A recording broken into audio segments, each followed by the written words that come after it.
श्रावण का यह पावन और दिव्य माह अब दस्तक देने वाली ही है और इसके शुरू होने में अब मात्र 7 दिन शेष बच गए।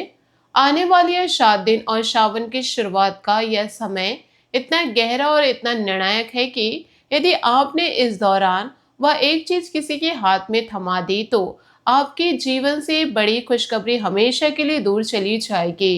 इसलिए सबसे पहले आपसे विनती है कि हमारे इस चैनल को सब्सक्राइब कीजिए और बेल आइकन को दबाकर ऑल पर क्लिक कर दीजिए ताकि श्रावण की हर नई भविष्यवाणी और शिव संदेश सबसे पहले आपके हृदय तक पहुंचे और आप समय रहते पूरी सतर्क हो जाए। दोस्तों, सावन का माह सिर्फ कैलेंडर का एक महीना नहीं, यह वह समय होता है जब भगवान भोलेनाथ स्वयं पृथ्वी पर विचरण करने आते हैं।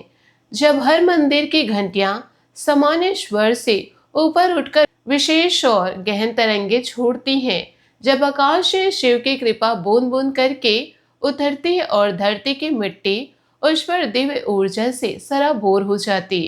इस माह में प्रकृति स्वयं शिवमय होने लगती है। नदियां पवित्र जल से भर जाती, वायु में भक्ति की गंध घुल जाती और मनुष्य का हृदय बिना किसी प्रयास के शिव की ओर खींचने लगते।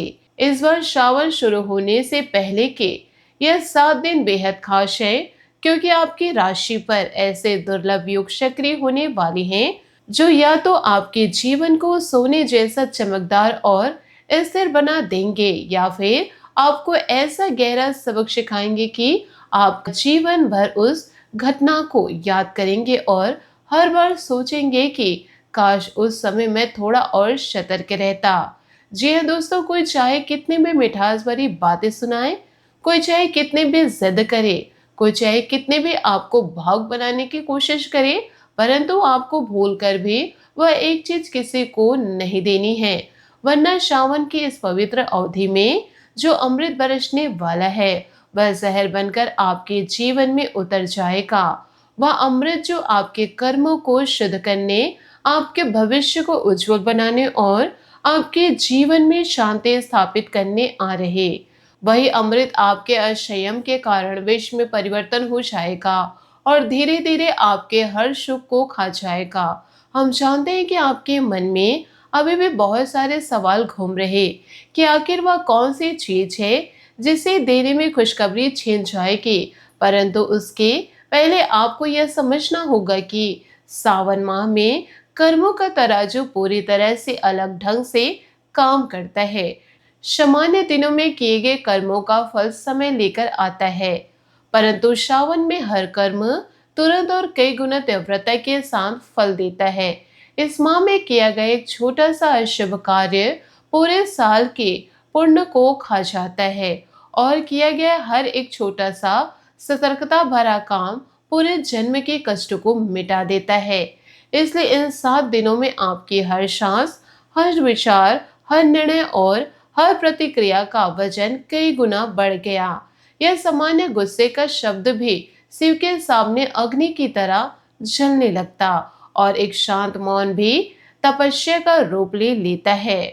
दोस्तों, आपके जीवन में जो लंबी परेशानियां चल रही, जो अनसुलझी समस्या सालों से आपके साथ चिपकी हुई है, और इनका असली कारण कोई बारिश शत्रु नहीं, कोई बुरी नजर नहीं, कोई ग्रहों का मात्र गणितीय योग नहीं, बल्कि आपके अंदर बैठा हुआ वह स्वभाव है जो श्रावण के इस तीव्र ऊर्जा के सामने पूरी तरह बेनकाब हो जाएगा।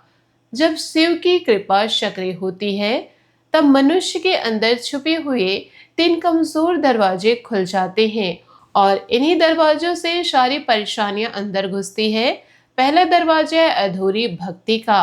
जब आप भगवान से कोई संकल्प लेते हैं और उसे अधूरा छोड़ देते हैं तो सावन माह में वह अधूरा संकल्प आपके खिलाफ गवाही देने लगता है।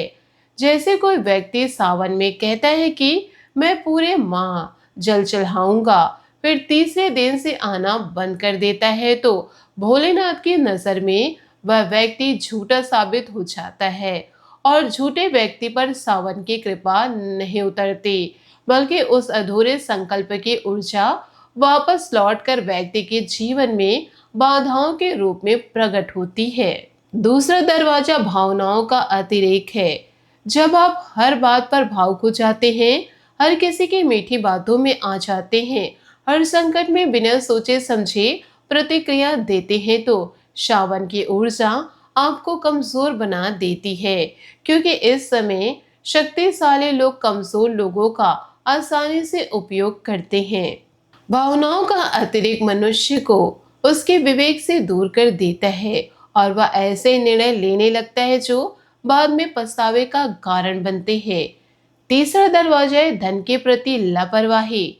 जब आप जरूरत से ज्यादा खर्च कर देते हैं, अनावश्यक वस्तु में लिप्त हो जाते हैं या पैसों का सम्मान नहीं करते, तो माता लक्ष्मी श्रावण में आपसे रुठ जाती है।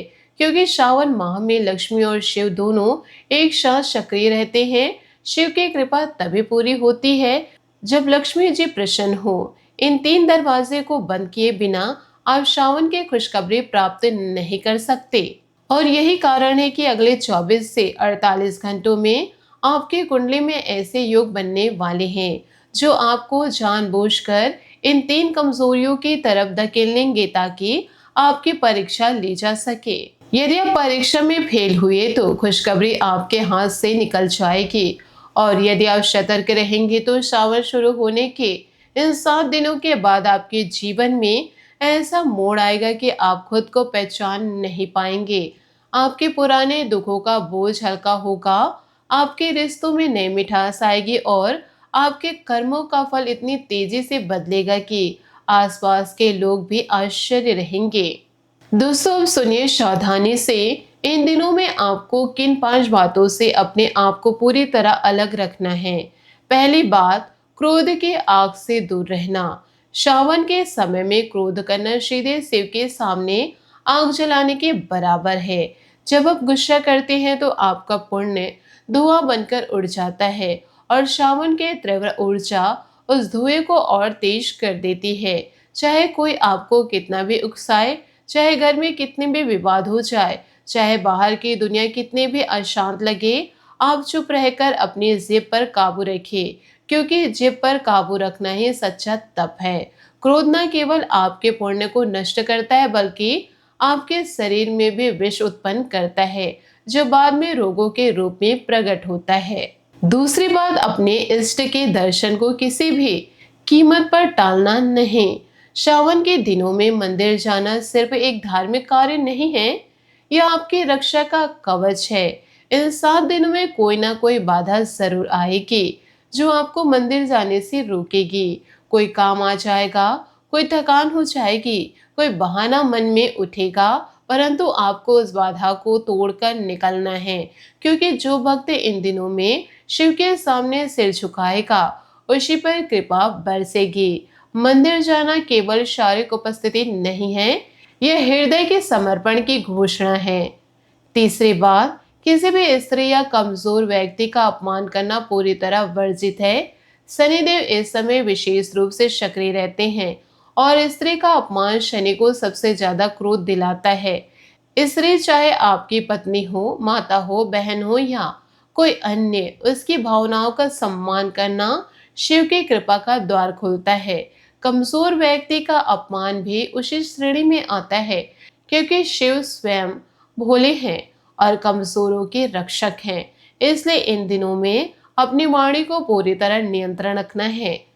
दोस्तों, चौथी बात, फिजूल खर्च से बचना है। सावन के आसपास अनावश्यक खर्च माता लक्ष्मी का अपमान माना जाता है और लक्ष्मी का अपमान करने वालों को सावन की खुशखबरी नहीं मिलती।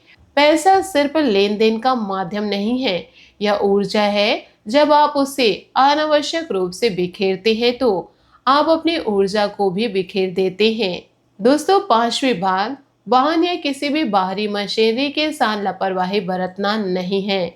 इन दिनों में जोश या जल्दबाजी में की गई छोटी सी गलती बड़ी दुर्घटना का रूप ले सकती है। इसलिए हर कदम सोच समझकर उठाना है, गति को नियंत्रण रखना है, ध्यान को एकाग्र रखना है और हर कार्य में शिव का स्मरण करना है।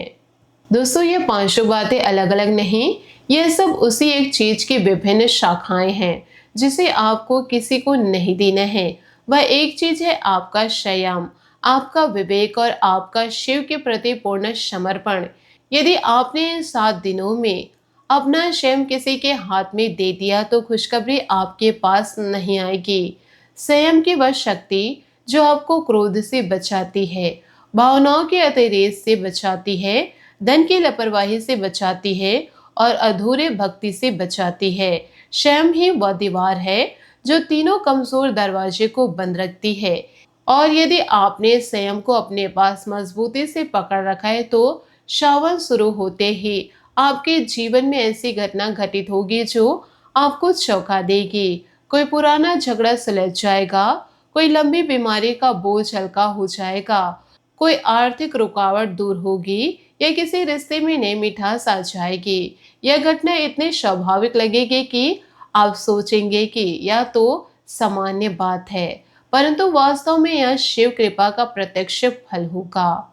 अब एक बात और ध्यान से सुन लीजिए, स्नान के समय भी आप अपने कर्मों को शुद्ध कर सकते हैं। यदि आप थोड़ा सा गंगा जल मिलाकर स्नान करते हैं तो श्रावण की पवित्रता आपके शरीर में उतरने लगती है। गंगा जल शिव का प्रतीक है और वह आपके शरीर की सूक्ष्म नलियों को शुद्ध करती है।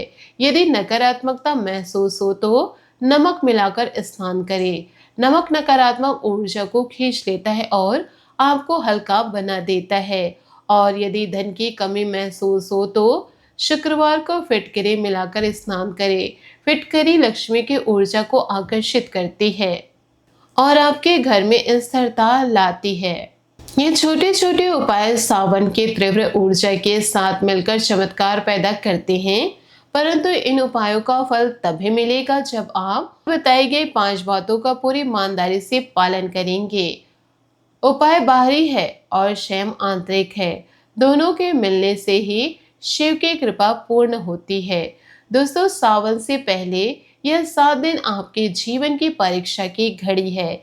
यदि आपने परीक्षा पास कर ली तो बड़ी खुशखबरी अवश्य मिलेगी, और यदि आपने लापरवाही की तो फिर पूरे साल इंतजार करना पड़ेगा। इसलिए अभी से सतर्क हो जाए। कमेंट बॉक्स में पूरे भक्तिभाव के साथ ओम नमः शिवाय, हर हर महादेव जरूर लिख दीजिए और श्रावण के इस दिव्य ऊर्जा को अपने ऊपर उतार दीजिए। यह लेखन केवल अक्षर नहीं है, यह आपके हृदय की घोषणा है कि आप स्वयं के साथ शिव के शरण में आना चाहते हैं। तब तक के लिए आप सभी को भोलेनाथ की अपार कृपा मिले। दोस्तों, आशा करती हूँ आपको मेरी मेहनत और सुझाव पसंद आए हो तो वीडियो को लाइक जरूर कीजिएगा, और यदि आप हमारे चैनल पर नए हैं तो चैनल को सब्सक्राइब करके बेल आइकन को प्रेस करके ऑल पर सेलेक्ट कर दे, ताकि ऐसा ही ज्ञानवर्धक वीडियो आपको समय से मिल सके, इसका लाभ आप उठा सके। आज के लिए बहुत बहुत धन्यवाद। मिलते हैं अगले वीडियो में।